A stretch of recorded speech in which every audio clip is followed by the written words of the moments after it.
So welcome to everybody. We're just going to be kicking off in a moment. We've just given everyone a chance to get into the webinar. So got our speakers ready to go. Dog's getting in the action now. Fabulous. She likes to make an appearance.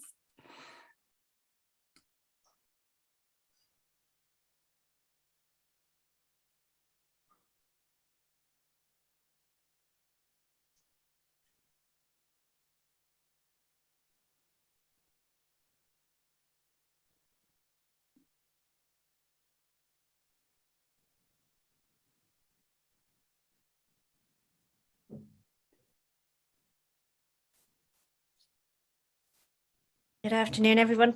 You're all very welcome to our latest Host in Ireland webinar, Data Driven, the Global Success of the I.R.I.S.H digital ecosystem. Before we get underway this afternoon, just a few little quick housekeeping points. The format for today's webinar will be a panelist discussion followed by a Q&A session. But as always, if you have any questions, you don't have to wait until the Q&A session starts. You can, using the little Q&A button there somewhere at the bottom of your screen, input any questions you may have at any stage during today's webinar. For those of you who are joining us on LinkedIn Live this afternoon, we do have one of our team standing by to take any questions you may have and transfer them here into the room for our panelists. For those of you who are no stranger to Host in Ireland webinars, you will be well aware we tend to get quite a lot of questions. So we would suggest that you read through the questions that are already posted. And if you see one that is similar to the question that you would like to ask, we suggest you upweight that. While we will intend to get to as many questions as we can today, it may not be possible to get through to them all.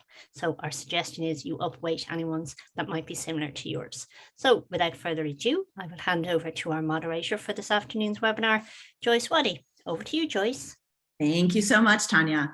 Good afternoon, everyone. I wanted to thank you so much for joining us today. As Tanya said, I wanted to personally welcome you to Host in Ireland's webinar, Data Driven, the Global Success of the Irish Digital Ecosystem. My name is Joyce Waddy. I'm the Head of Communications for Host in Ireland, and I'm going to be your moderator this afternoon. Wanted to start out our conversation today by setting the stage a little bit. Change is important to each of us in our own personal journeys as individuals, as humans, as societies. Growth and progress comes from our learnings, both good and bad, and they're a required part of our own education and learnings and evolution. And it's no different for the team here at Host in Ireland. Over the last 5 years, Host in Ireland has released a series of quarterly reports that have provided the size and scope of the data center industry in Ireland. And while these reports have been very successful, we've started to realize that there's time to tell a new story. There's some additional elements that we need to start talking about. So when we think of evolution of the digital infrastructure and the growth of data, and if we look back at the last few years of each of our lives, the way that we've had to be living online more so than ever before, it's really solidified the importance of the data centers in our day-to-day lives. However, there does seem to be a little bit less understanding about the digital infrastructure ecosystem as a whole and the central role that data centers play within that ecosystem. So with that in mind, Host in Ireland has launched a new report for 2022 that explains the Irish data center ecosystem. We're adding to the conversation that we've been having for the last 8 years of why Ireland is a good place to host your data. And we're going to be expanding it to talk more about why the Irish. We're going to be taking a look at how Irish companies have helped Ireland evolve as a leading data hosting nation. But perhaps more importantly, we're going to be talking about why Ireland has become a supplier of skills and services needed for data's global expansion.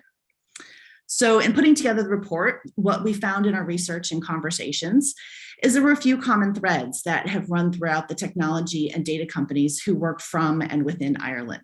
No matter how big or small these companies are, there's a few characteristics: ingenuity, relentlessness, integrity, strength, and history. Each of those characteristics play a key role within those organizations and how they do business. And luckily enough for us, they also happen to make a very easy to remember acronym, I.R.I.S.H. But I think it's really important here to talk about the fact that being Irish in this context is not about nationalities.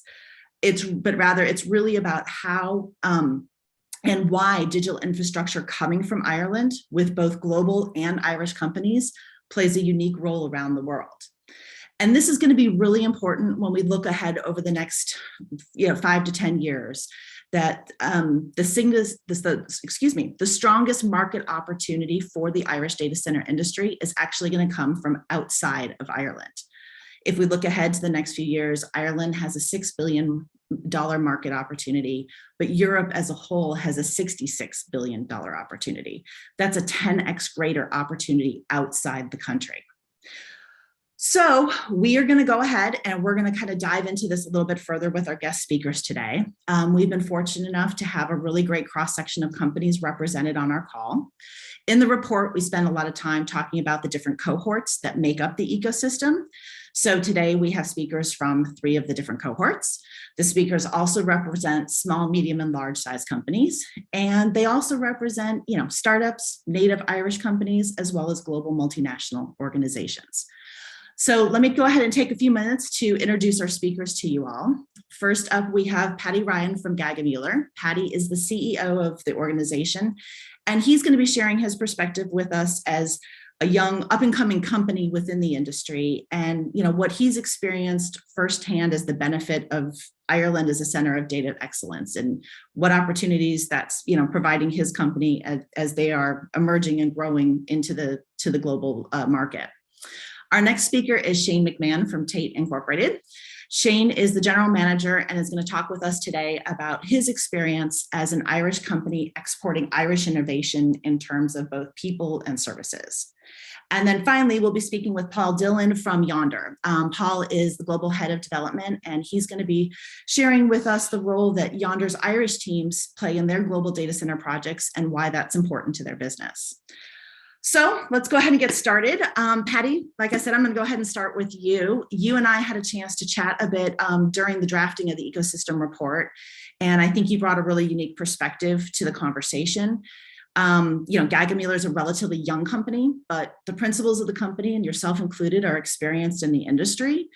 Can you kind of maybe start off and talk a little bit with us about, how you've been able to stand on like the shoulders of the giants that have preceded you, so to speak? What is that experience been like? What's that enabled for your team, and where do you think that's going to be taking you?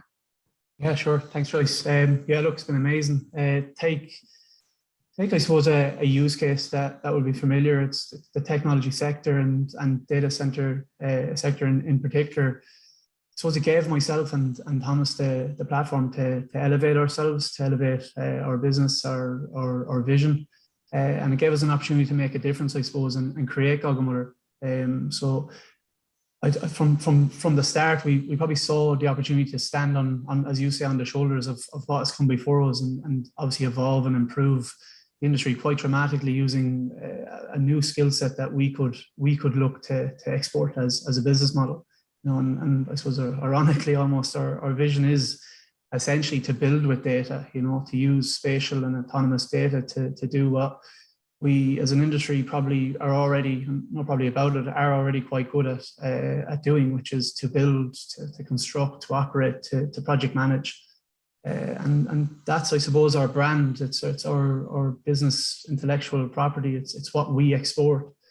And in Gagamuller, our market it's not bound by Ireland, so it's kind of goes to what this report does say. We have a global vision. Exporting is something that our nation we're pretty good at doing, and we're pretty familiar with throughout history. So and particularly in construction. So take what we know. You can see that, I suppose, this is the data center industry. No matter where you go, that was probably the point we brought up when we spoke, Joyce, that you could be in Finland or Sweden or Madrid or Frankfurt, and you'll see the same businesses, almost like, I would call it almost the same brands. You've got the Ethoses, C.W. Bryans, the Ardmax, the Dornans, all these guys are delivering time and time again. So it's their delivery, their expertise, their knowledge that they're exporting, their appetite to deliver is high, and their productivity is huge. And like Muller, I suppose we're utilizing this ecosystem to scale. So for us, internally we've probably managed to develop and export from Ireland both obviously a business IP, but also a technology IP that we've developed in-house and in country. And it's kind of like out of the box thinking was involved in establishing ourselves as unique, because we needed that USP as a business to in this new world as called as a startup, or I think we're not really getting away with calling ourselves a startup anymore, more so kind of a scale up as we go into year 4. And to this present day, what we're doing, our approach is unique. You know, we're pairing a skill set in software development and data analytics, and we're pairing it with project controls and management. You know, so we're leveraging big data to provide extremely powerful insights for clients to make better decisions. You know, so we're essentially building with data. So yeah, I suppose our brand, our personality, our relationships are what we export, and being Irish in the acronym sense is part of our intellectual property. Yeah, and I think it's an important point, you know, talking about intellectual property, because when you think about it, it's normally, you know, you think of it in terms of in a technical sense, or you think of it in something a little bit more tangible. And I think one of the things that came through in our conversation was, you know, and maybe it's my perspective as an outsider, as an American listening in and hearing you guys talk about how you build the relationships and what that's enabled, and not even so much the who you know, but now the what you know, and how those two things combined become so important and so powerful. And so, you know, I don't know, from your experience, like how do you think building those relationships has become a unique Irish, you know, in this context characteristic?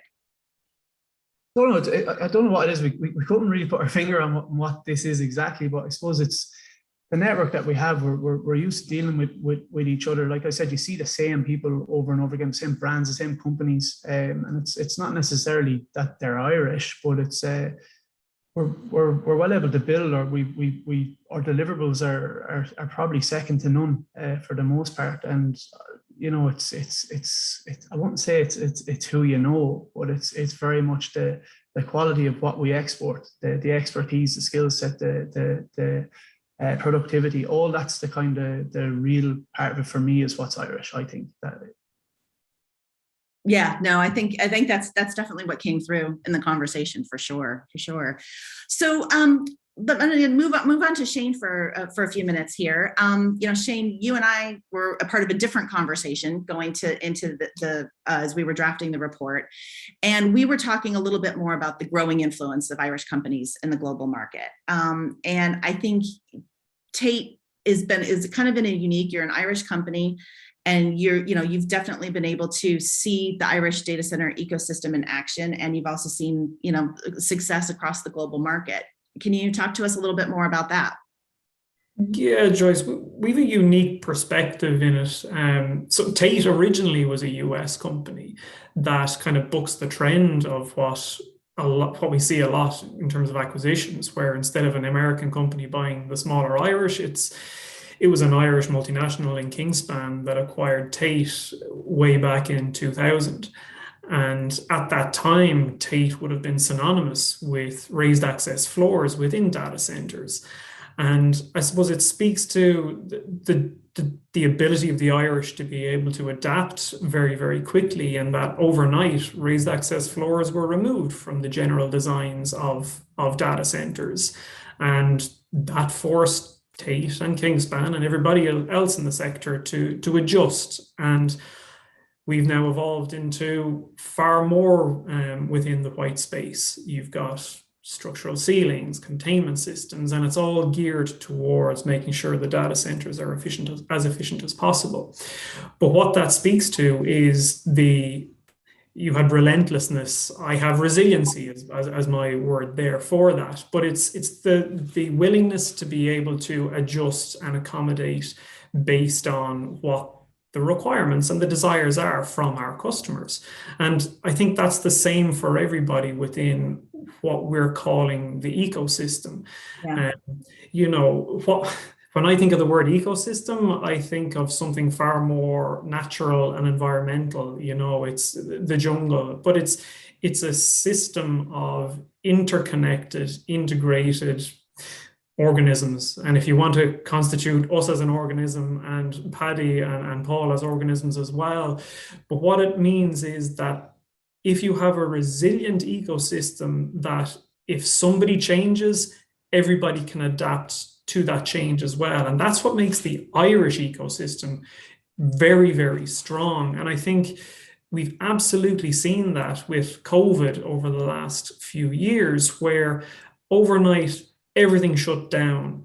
But it was only through, look, not dismissing how difficult COVID was for the world, and not to forget, a lot of people have lost lives and have been seriously, lives altered as a result of it. But as a sector and an ecosystem, the communication between everybody, the developers, the builders, the planners, the equipment providers, we all got together and said, okay, how can we pull through in this? Yeah. I think that I can only work to a certain limit as long as my counterpart at the main contractor level is working within tandem. And it's that interconnection that I think has really shone through. And I think the same will happen now. We're moving towards faster construction, more sustainable construction. And I think that's where everybody's on the same page. Modular is now the desire for most construction. And, that's where we're leading the charge to make sure that we are at the peaky end of developments. Well, and I think one of the interesting thing in listening to you talk about, and I think you've explained really well, the essence of the ecosystem and how it is so interconnected. But I think and especially for your business, like you said, I mean, spanning 20 some odd, 20 plus years, you've also seen it kind of go one direction, and now we're possibly going to see it go a different direction, in that Tate or Kingspan came in working with other legacy industries in Ireland, of pharmaceuticals, of life sciences, of, building and construction, and how skill sets that you learned how to service those industries were able to be translated to the data center industry. And now as we move ahead, and like you said about the sustainable building and the sustainable, the big push on sustainability, what we learn in doing that for the data center industry now may actually be able to go back and benefit those other industries as well. So it's a whole different level of interconnection that we have involved in the system too. Yeah, and that flows from whether it be internally within Tate and the wider group of Kingspan, but it's through osmosis, all of the other players within the space. So whether that's the Mercuries of this world as well, that the experience in, I suppose, the mission critical sector is flowing in all directions, and it's having positive benefits to other product sets within our global organization as well, and that we're sharing our experience. And everyone within our companies are ambitious, and you take one idea, you move it on to the next business, and look, that's what's going to breed further innovation, not only within our specific sector, but will span into other sectors too. Yeah, no one wants to reinvent the wheel. So you're going to take the learnings that you can get in one place and put it some other places as well. So great. Well, then, Paul, I want to come to you. I think you bring a really unique perspective to this conversation, because Yonder is a data center operator, but you actually don't have a data center campus in Ireland, yet you have data center teams based in Ireland. So what has been your company's experience in working with the I.R.I.S.H teams, and why has that been important to your global data center strategy? Yeah, thanks, Joyce. I suppose we deal with I.R.I.S.H teams and people on a daily basis across all our projects. I think the investment we've seen in education and in this critical infrastructure ecosystem means that, no matter where we're looking at a project, from, Thailand to India, we're seeing Irish people across every part of the project. I think that kind of Irish network really facilitates an ability to get something done. We have this proven ability to deliver projects, and it's generated trust amongst all parts of that ecosystem to get projects done. And I think being able to deal on repeat and this kind of facilitation of circular migration globally of Irish people and Irish ecosystem into the industry has really contributed to our success, I think. And we're not just seeing it in supply chain, we're seeing Irish now in key positions globally and across the customers, across equipment suppliers, and it's just we're now deeply ingrained in the industry and a key component of success globally. Yeah. So how do you how does Yonder operate then in that regard? If with the teams that you've got based in Ireland, how do you pull them into projects, or is it just a seamless flow, or how does that part of it function? Well, we're very much a global business at Yonder. We don't have a live project in Ireland, but we do have a presence here. We've about 20 people employed directly in Ireland, but we have throughout our team, we've about 300 people employed, and we have much more Irish actually engaged globally. So I suppose, how do we engage Irish teams? Well, we see Irish teams engaged across all our supply chain. We fund, design, deliver, and operate, and across every aspect of that life cycle of a project, we see Irish. As I said, from equipment suppliers to delivery to customers that we engage with. You see the same people reappearing, to the lad's point, and it really facilitates getting things done. Yeah. We just have a proven ability, and I think we've created and generated trust globally, that we have this reputation for being able to get projects across the line, for being able to deliver, and I don't think it's by accident. I think there's been years of investment and in education and in collaboration to create this highly skilled workforce that's gone out globally and created this reputation, I think, a very positive reputation. I saw recently the European Union called us the most highly employable graduates in the world, and that's testament. It's not by accident. It's been earned. Yeah, no, absolutely. I mean, I think you even shared with me earlier something with the EU looks at the Irish graduates as the most highly desirable to recruiting in, which is a phenomenal accolade. Yeah. So. Yeah, indeed. Yeah. Okay. Well, I want to kind of open it up to a conversation amongst the three of you now for a little while.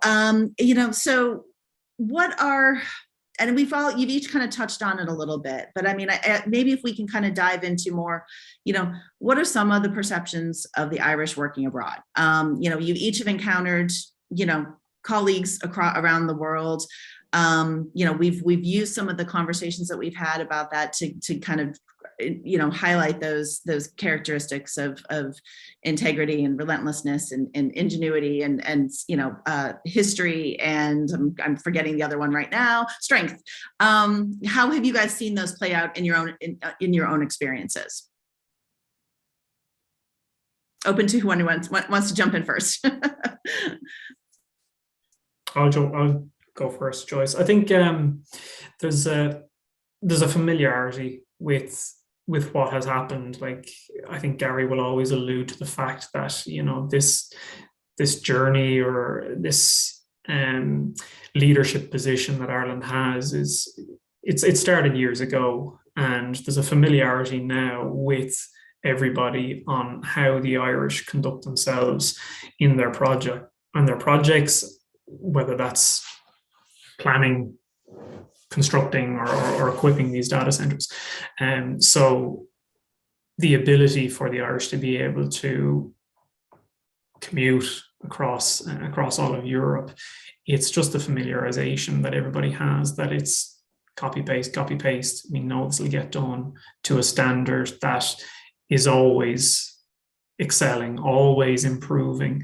I think that really can't be understated, that just the knowledge base is here, and it hasn't happened overnight. It's not a case of everybody has jumped on this bandwagon. There were foundations laid a long time ago that, look, I haven't been in the data center space as long as Gary Connolly now, but there was pioneers a long time ago that kind of set the wheels in motion for us to kind of stand on, you said earlier on, standing on the shoulders.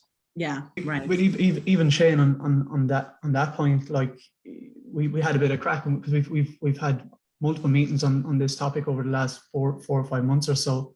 And even outside of the data center industry, you know, speaking to at one stage we were on a call with Greg Hayden there, and it's almost the same things when you're, especially from my perspective and Thomas's perspective, setting up a business.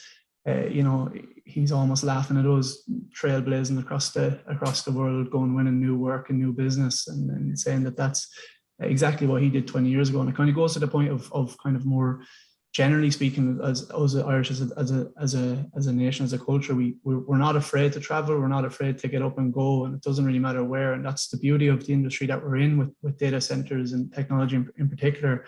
It is that case of we could be landed in Finland in the morning, or in Sweden in the morning, or Madrid, and it's the willingness to go there. And the commonality, the thing that we keep talking about is almost the skill set, the IP we keep going back to, of exporting that now from what we have here, and growing it, and looking at, like, same as me, I'm definitely not in the game as long as Gary Connolly, but who's coming in after us, and how we entice the next generations of people to come in and pick up the mantle from there. So that's another big point that we touched on, Joyce. And I think it's actually an interesting, because, you know, we've several times we've talked about the exporting of services and stuff. And there was a stat that I had seen recently that we, you know, I think Enterprise Ireland is pulling together their numbers of what the global exports are, and that data center products and services are being exported at twice the rate that they're being consumed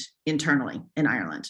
And that's a pretty phenomenal statistic. And I don't know how many times that line crosses over back and forth, but I mean, just the fact that that's kind of where things are at. And that's kind of a lot of the gist of the conversation that we're having today, is there is so much outward opportunity. And within the Irish ecosystem, we've built something that has longevity, that has a knowledge base, that has, you know, something that is absolutely in demand for being exported to other countries and other locations around the world. So, yeah. So, you know, what are each of you kind of looking at as some of the challenges and opportunities coming down the line in the next 5 years, you know, whether it's in this context or kind of in a broader context? Yeah, I think Joyce, that's an interesting question, kind of leveraging off what we're talking about so far. We have this, we're a key part of the global ecosystem in the data center industry. There's no doubt about it across all aspects. But if we want to continue to do so, I think we really need to focus on recruitment and training young people and attract them into this industry.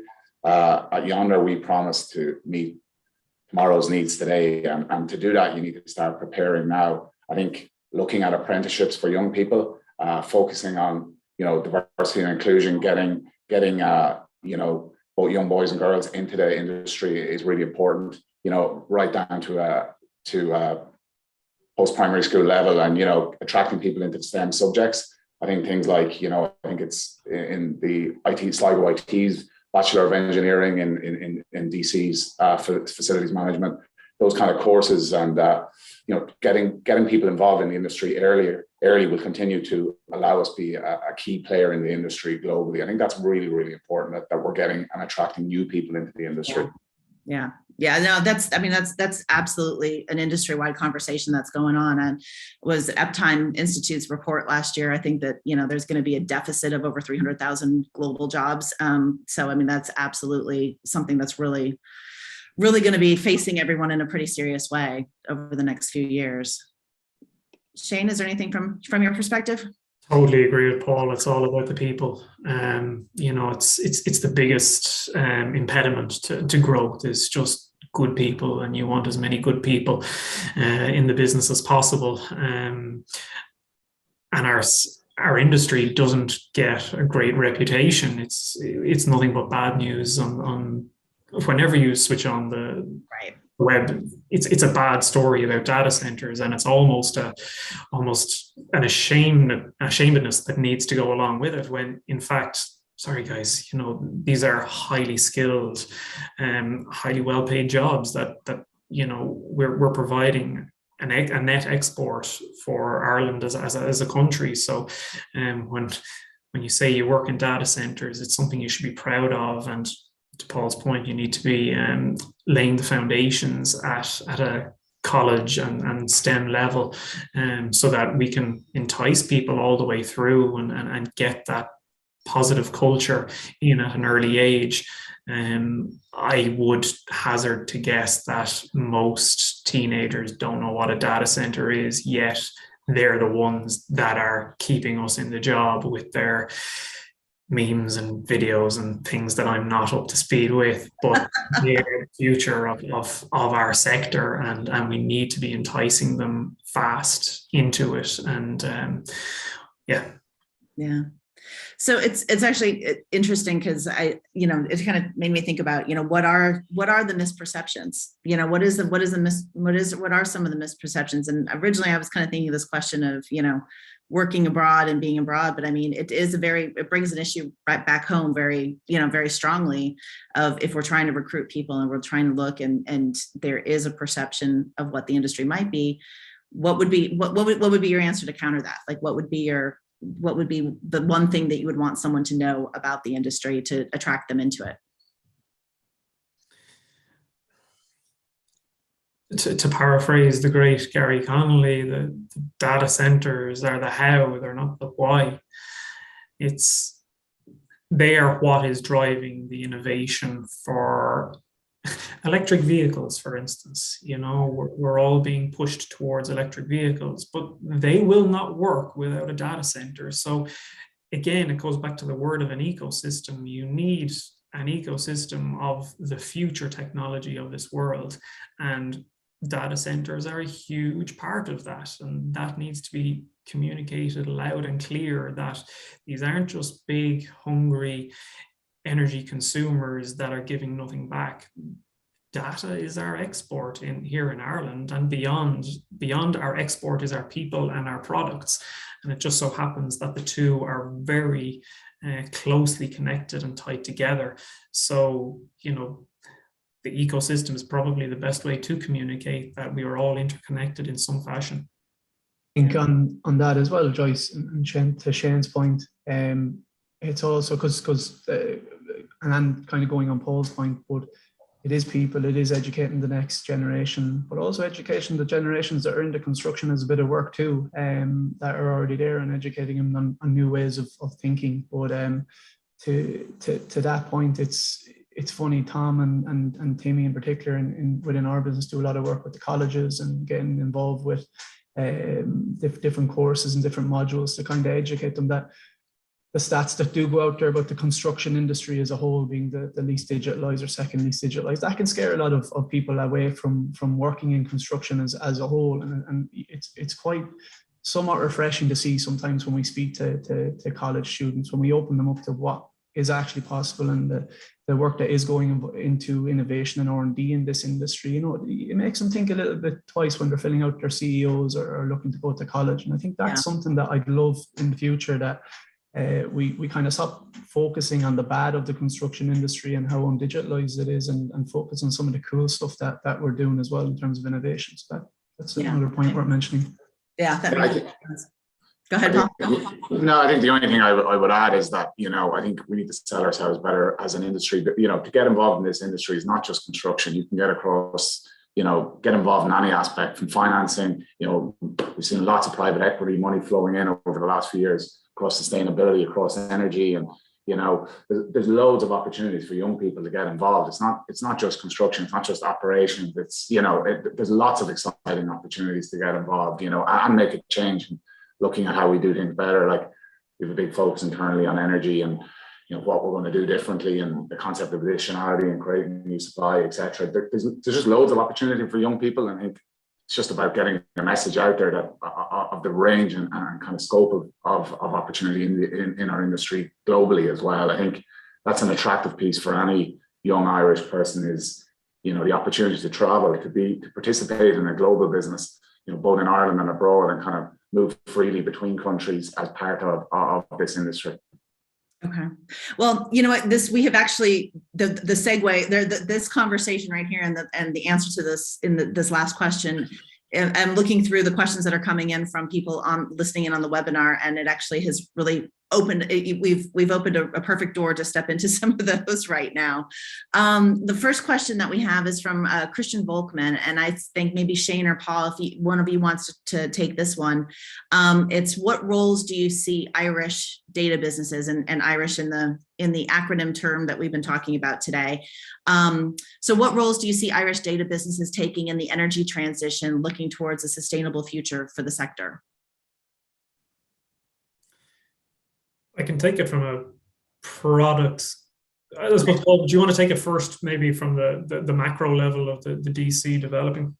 Yeah, I think, look, we have obviously a big focus on renewables in this country, you know, and you know, our wind sector is second to none. You know, we see that, and even the move towards energy storage and what's happening there on batteries. It's again something we export. That knowledge and that ability, you know, that knowledge is a big thing we can export and help shape, you know, global views on these things. I think, you know, going back to ESBI, we've always shaped and looked to shape energy at a global level. I think, you know, given where we are in DCs in Ireland at the moment, you know, and the knowledge that's there, but unfortunately the kind of hold on new supply means we should be looking to export a lot of this knowledge. I would like to see some focus locally first, though, on what we're going to do with energy, and, you know, some sort of legislation around private wire connections, etc., would really help create new supply in Ireland, and, you know, and mirror sort of legislation in other countries that would allow us to create new supply here is something we should be focused on as well from an energy perspective. That's an important element of it for sure. Shane, is there anything you wanted to add to that? Yeah, so there's obviously the energy that goes into the running of the data center, but then you've got the energy on the construction side of it, and that's obviously a huge draw. And all I'll say on that is that there was an excellent piece on Primetime yesterday about greenwashing of certain companies, you know, claiming to be green, claiming to be organic, claiming to be this, that, and the other, and it's just not good enough anymore to be claiming to be, you know, sustainable.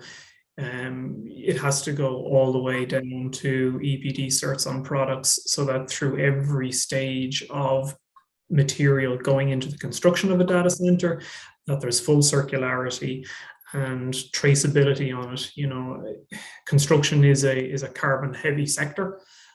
So there needs to be full transparency on how energy intensive it is to construct a data center, and a lot of companies are rapidly moving in that direction. We're well on our journey as a key strategy for the business, but it can't just be lip service for the others. It has to be following.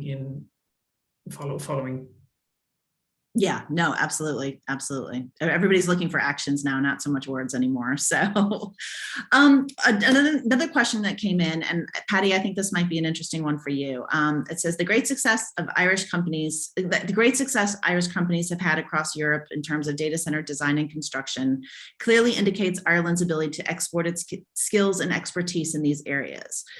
If the moratorium with data centers and that's been going on in Ireland is not resolved in a timely manner, is there a danger of a brain drain in terms of these skill sets?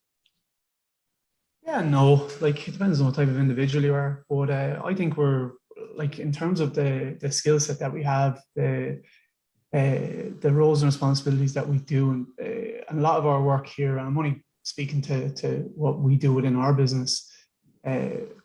What we did a year ago compared to what we do now is a different thing. Like, we thought what we were doing a year ago was top class, and now we look back at a year ago and almost go, Jesus, we actually used to do it that way. So I rarely look at like this term brain drain. I don't think that's an issue within here, because we're continuously trying to improve ourselves. We're a scaling business, so I suppose our attitude to life and to the industry is probably different than most. We're trying to encourage lads to continuously learn and teach others that come behind you. So my interpretation of that is no, I wouldn't see that as a concern, but I'm sure other people would in other businesses. But I think I think to your point earlier in the conversation, when you were talking about the intellectual property that you guys are developing about how you run the business and how you are consulting with your clients, I mean, that's an exciting place to be. You know, you're going to attract people to want to come into that and not, you know, and not necessarily worry about people looking elsewhere for that. 100%, and you'll get your brain drain, and you'll lose your mind, and you're dealing with mundane tasks and doing things the old ways. I suppose like we're all the time trying to improve processes, all the time trying to be more productive, all the time trying to automate workflows and get rid of waste. And that's probably our one of our key goals in the business. Always, whenever you're dealing with our clients, always identify where there's waste and try and remove it. So our ways of thinking, if there's guys in here, or even when we're working with our clients, if we're doing it the old way, or we're doing boring workflows or outdated processes, then yeah, you're going to get sick of it, and it's going to tire you out. But when you're at the leading edge of what we're doing, leading edge of technology, then you know we're always trying to improve. So it's a bit of a different answer than probably what you're expecting, but yeah. No, I mean, it absolutely makes sense. You know, kind of to that point, and I'm going to open this up to all three of you, but we've had a couple questions here on the talent side. And, you know, one is kind of a little bit more focused on the virtual, you know, high performance creative teams within an I.R.I.S.H context and the challenges that can come with that. So someone wants to know, or Brendan McLaughlin on LinkedIn kind of wants to know what the approaches are for building successful teams and onboarding and peer learning and socializations. But then it kind of plays into another question that came in about, you know, being renowned for producing talent in the data center sector. Does it make it more difficult to retain talent? So I don't know if Paul, if you want to maybe take a first stab at that one from Yonder's perspective. Yeah, it's an interesting question. I think, you know, Yonder we started out with kind of a strong construction DNA in our company, and you know, we've been looking at how we attract the best talent and how we retain the best talent. And while construction companies have kind of morphed and are constantly developing, I suppose we've tried to create an ethos more similar to the tech companies themselves, you know, like Google, Microsoft, Amazon, and all these guys, where we, be honest, offer the same kind of perks and benefits to our employees that these guys do. We're very serious about, you know, things like diversity and inclusion, obviously health and safety, but, you know, we try and put things that are important to the younger generation to the forefront of our company, and create some sort of an environment that you know, they don't want to leave, you know. And to do that, you really need to I suppose follow what these tech companies are doing, you know, simple things, you know, around benefits and, you know, I suppose, you know, lots of different kind of initiatives that we have. Certainly, we haven't had a problem with retention. I think it's because of that. We've tried to create this kind of tech company culture within Yonder, and it seems to be working. You know, you can't just, yeah. Yeah, no, that's great. And Shane, what about from Tate's perspective? I mean, you guys are another large, you know, multinational organization. How have you been trying to address that issue? Yeah, attraction is difficult. You're competing with everybody else, but it's all about retention. And I think what really helps in our sector is that there is genuinely a decent amount of travel. Specifically for our business, you know, on any given week, we could have, you know, half the office out traveling short term to the sites, just to make sure that things are going well. And that keeps it fresh. It keeps it exciting for these young people, you know, that are footloose and fancy and want to be seeing the world in a different context, and making sure that we're matching their ambitions medium to long term as well. You know, for so long they'll be excited about getting on a plane, but, you know, 4 a.m. starts to get to Dublin Airport, and sitting in a long queue isn't that pleasant. But we've other initiatives as well, and you touched on it. We're a multinational, and the ability to be able to facilitate changes in geographical location. You know, the Irish love to travel on a personal level, let alone a professional level. And we've opened the doors for people to, you know, migrate to the US, and rather than lose these people, or to Australia, rather than lose them, facilitate a role over there. And that's the kind of attitude that instills a real loyalty to the brand and to the business, and it's appreciated. Yeah. Oh, absolutely. Absolutely. I mean, that's how I ended up in the UK coming from the US. It was that same kind of thing. So, so there's a couple questions here that are kind of interesting. And I think it's open to any of the three of you. Is there a risk that the success that Irish companies in Ireland has seen so far will lead to complacency? As we're in the second decade of success, can we continue that standard, or is there a risk that we're going to fall behind other markets where expertise is building?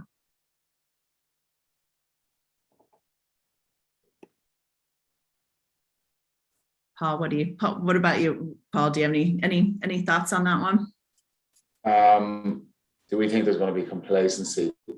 I don't think so. The beauty of being in a small island economy of 5 million people means we always have to think globally. I don't think we can ever afford to be complacent. And I spend a lot of time in Singapore, and I see comparables there where, you know, you have such a small economy, you've no option but to think globally. And that's why I think we just need a continued focus on education and giving people the opportunity to travel and create this kind of circular migration. So there's a sharing of skills, and we're bringing, you know, what we learn abroad back, and vice versa.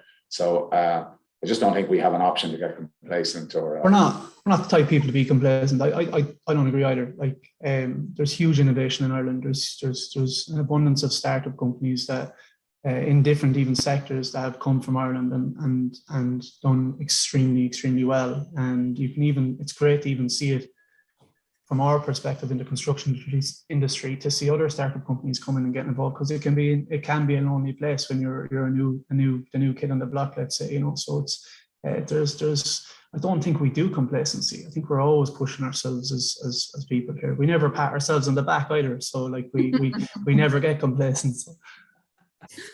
Yeah, even times when it's well deserved, you know. So actually, and this actually is the point that you brought up, Paul, and that you've just reinforced, actually kind of ties nicely into another question was, you know, are there, let me just change, you know, how can other smaller countries and other regions learn from the Irish experience? You know, Paul, you referenced Singapore, you know, there's other, you know, we hear this conversation a lot, and I know Gary has mentioned it many times of, you know, well, how can we do what the Irish are doing? What would your guys' take on that be? It's funny, we're kind of getting into Irish politics, etc. And I think an interesting thing we did during the recession was focus on the Irish diaspora abroad. I think we had an interesting state intervention or assistance in kind of really going out there and leveraging our diaspora abroad. I'm not so sure that, you know, every other country has done it so successfully. We're 5 million people, whatever, 70 million passports globally, and we've really tapped into that network and used that network globally. I think, you know, back in, I think it was 2010, we had the gathering at the family, which, you know, put a real focus on, right, how do we get ourselves out of this mess we got into during the GFC? And I think that focus on the Irish diaspora really helped and really opened networks for Irish people to go abroad, etc. I think perhaps some of the smaller countries around the world, that is something they could look at. You know, I know people do focus on what the IDA have done. I think it's been a great template for other countries as well. So, you know, lots of stuff we're doing well, it can be replicated for others as well. And that focus on education, of course, you know, free secondary education and indeed third level education was transformative for this economy. We forget how many countries don't have that option. Now, as I've just finished paying for my son's American university. Yeah. Yes, I understand that very well.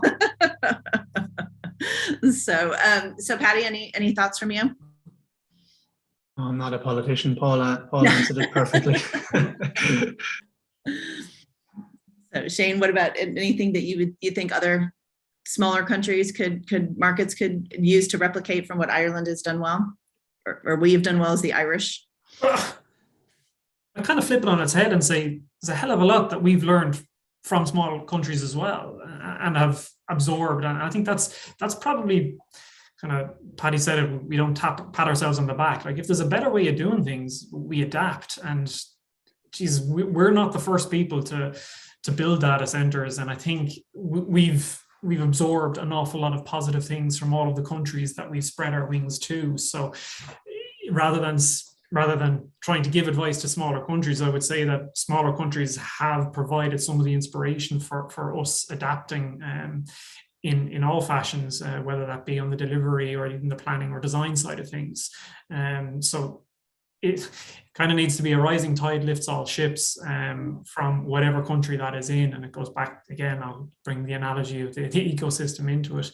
It needs to be everybody pulling in the same direction to be able to create a sector that's sustainable and resilient across all aspects. And you've got a nice little, cross section of it here on this call. And I hazard to think, are other countries able to pull together that same cross section so easily? Yeah. Great. Well, thank you all. I think I'm going to invite Gary to come join us. We've mentioned him so many times in this conversation, and now he's going to be here in person. Oh, wait, you're muted, Gary. There.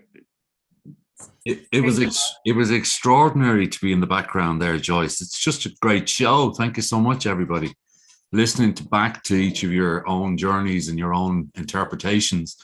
But I did have to laugh because my name was mentioned a few times. And when I looked at great, organism, and old, they were the three things. So I'm a great old organism, I think was probably the best way. But listen, I think what we're trying to celebrate today more than anything is that this is just a natural evolution of what we're doing with our association with data.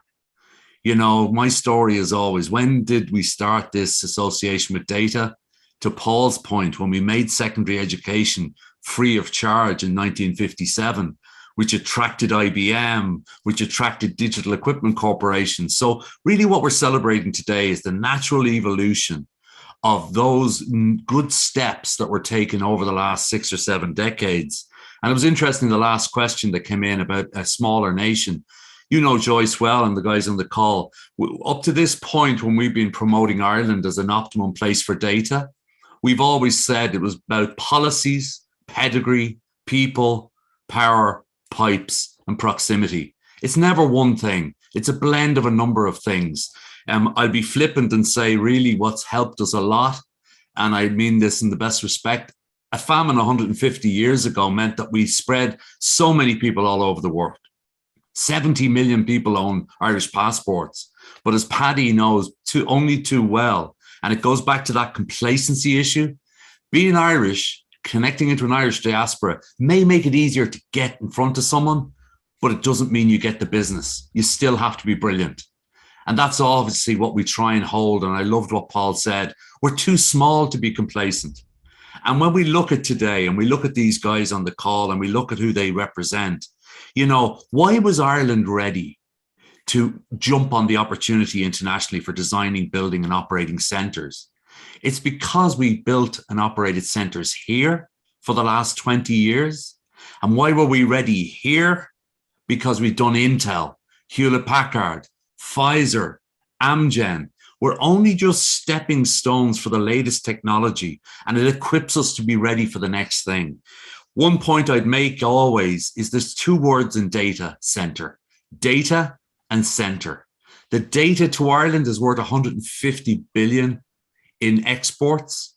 The centers now, isn't this really interesting, this evolution, that we'll be building centers in Ireland worth about 2 billion this year, but exporting skills and services 2 times that. Yeah. It's extraordinary. So the data has been great for Ireland, and it will continue to be great, right back to floppy disks.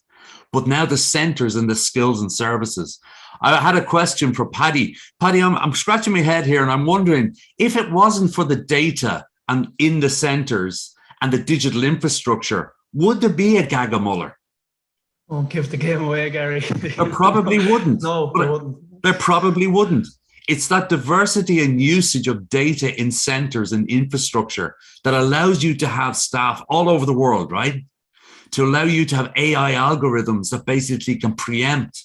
So I think what we forget about, and we all do it because this is an engineering industry, data centers, or the center part of it, is you don't have enough swagger. We don't actually, you talk too much about the analogy of a substation. The substation only gets electricity to your house. The magic happens when you turn on your bulb. So it's the data and the center.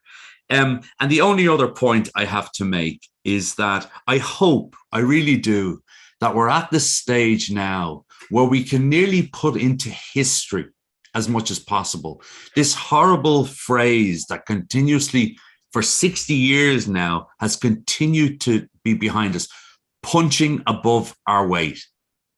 Absolutely not.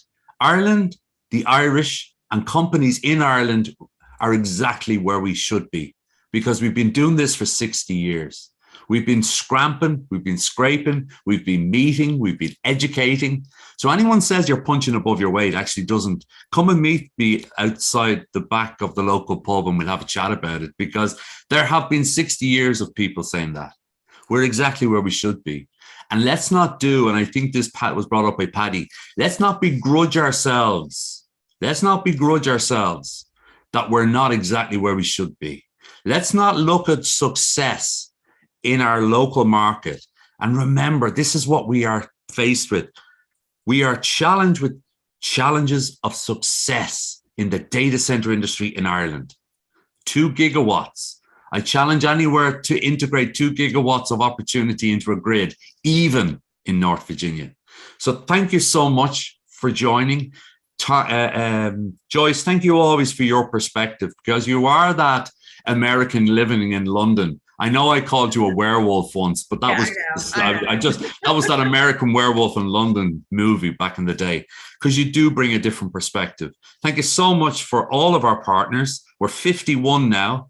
We used to be 5, but now we've so much more and so many great stories to tell. So Paul, Paddy, and Shane, thank you so much for joining. Back to you, Joyce. Thank you, everybody. Yeah, thank you very much. I think with that, we'll be able to go ahead and wrap this up today. So thank you everyone who has listened in and provided questions. Just another quick reminder that to go ahead and download the report that we've been talking about today. I believe there's a link in the Q&A, or a link in the chat. And if there is, and if not, you'll be able to find it on the Host in Ireland website. So thank you everyone, and thanks to our speakers. It was great having this conversation with you all. Thank you, Joyce. Fair play. And if any of the people in the background that make all the magic happens want to show themselves, you're welcome.